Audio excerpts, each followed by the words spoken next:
Hello and welcome to this video. In this video we're going to look at the work done and energy transfers in an electric potential field or an electric field. We haven't really done anything about electric potential energy before. The most that we've seen electric potential energy come up was in the AS electricity topic, but we didn't really talk about it in the same way that we talked about just energies in general. It was more of just we looked at the potential, but we never really looked at the potential energy that it can hold. So we kind of have nothing to base our knowledge off, except that an electrical potential energy is similar to a gravitational potential energy. And what you can do to get the gravitational potential energy is you take your potential and you multiply it by the mass, because that's what it acts on. In electric fields, your electric potential energy,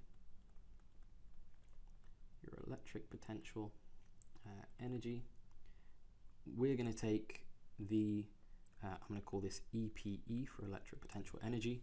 It's the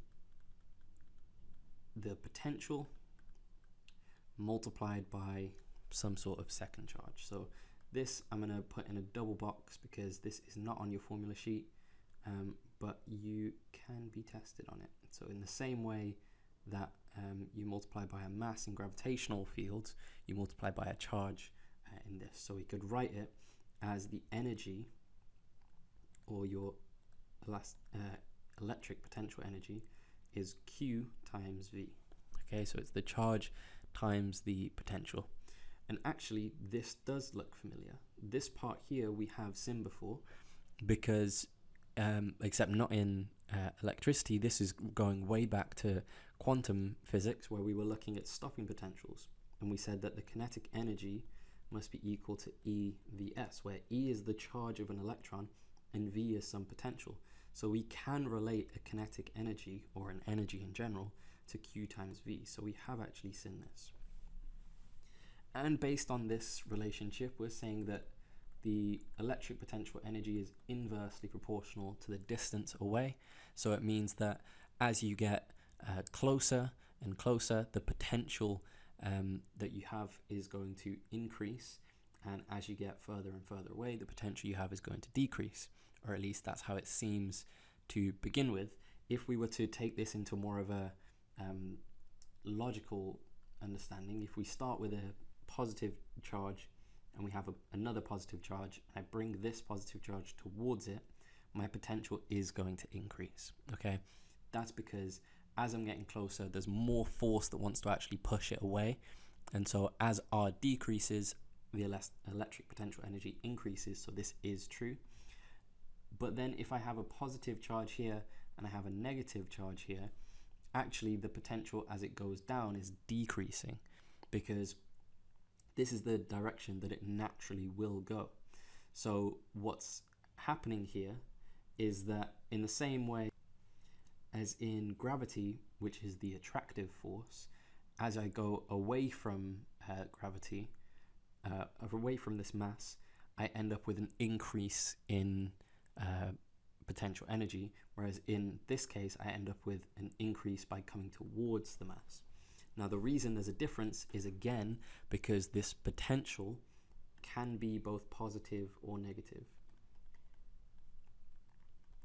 Okay, and that means that the potential energy, while it will always increase as you get closer, it's either going to increase negatively. So if we were to have a graph here, it's either going to change so that if this is R against EPE, if we take this first example I'm actually going to do in a red pen so that it's clear. So let me just overlap that.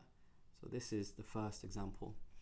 If I have two positive charges, as they get closer and closer together, my potential energy is going to increase, because I have a positive potential energy, because both of these charges in this equation here are both positive.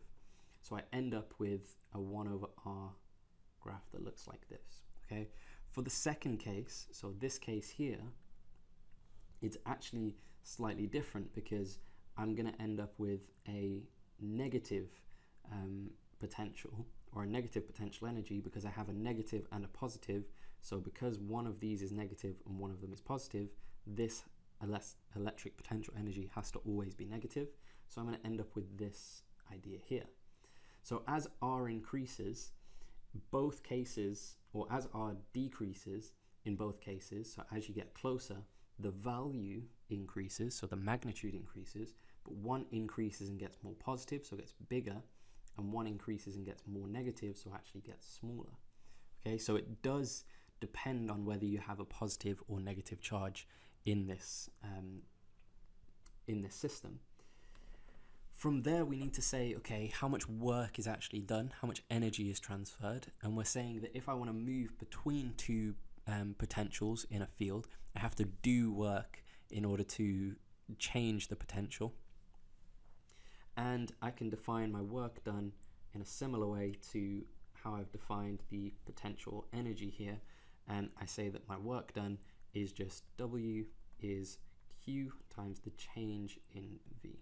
Okay, this is on your formula sheet, and W is measured in joules. It's obviously scalar because it's energy, but it can again be positive or negative depending on if you're increasing or decreasing the potential. So it can be positive or negative.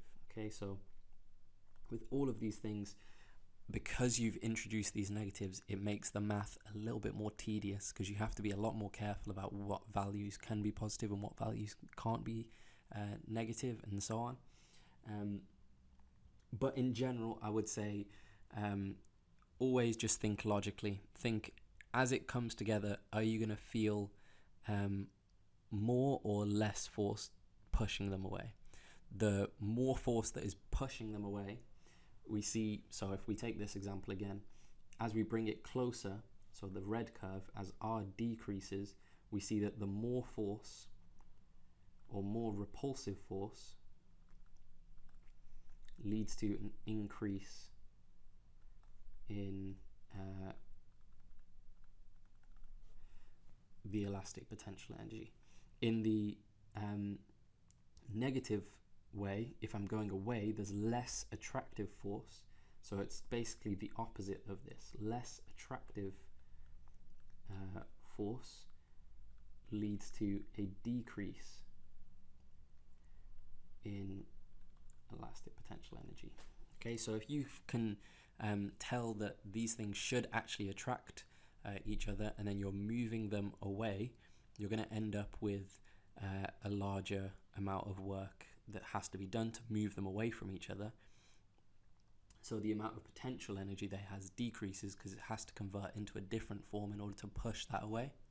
Whereas in the case where they're coming together or they're repelling each other, you have to do more energy, do more work to get them to be closer together. It does get a little bit mind-boggling with all the positives and negatives. I say try and just first of all revert back to your knowledge of positive charges or like charges repel, opposite charges attract, and then dictate how you expect things to happen from there. You always just want to go back and think logically, does it make sense that this potential energy is going to increase or decrease in this scenario? And just follow your intuition, because most of these things you'll probably figure out what's supposed to happen, and it's basically just a case of getting the calculation right and making sure that your answer makes sense with what you would expect. Thank you for watching.